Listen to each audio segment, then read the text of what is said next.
যাদেরকে আমরা টাকা দিয়ে গিয়েছিলাম তাদেরকে প্রাথমিক তাদের মোটামুটি সুস্থ করে এরপরে আমরা টাকা দিয়েছি। আপনারা জানেন যে আসলে এই নদী কোনো সত্যায় না, এটা জীবনের ঝুঁকি, এটা জীবনের ঝুঁকি।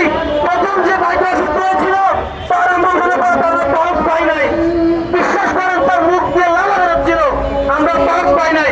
সেই ভিডিওটা সবাই শেয়ার করতেন এবং অনেক কি হয়েছে আমরা সবাই দেখছি। সেই জায়গা থেকে এই দাবি আমরা এত সহজে ছেড়ে দিব না। আমরা এই দাবি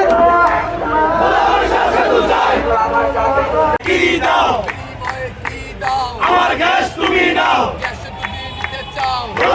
সেতু দাও, গ্যাস যদি নিতে চাও, বরিশাল সেতু দাও, গ্যাস যদি নিতে চাও, ভোলাবাসী চাই কি, স্বাস্থ্য সেবার উন্নতি, ভোলাবাসী চাই কি, স্বাস্থ্য সেবার উন্নতি, ভোলাবাসী চাই কি, direct action, direct action, direct action, দাবি মোদের একটাই, বরিশাল সেতু চাই, দাবি মোদের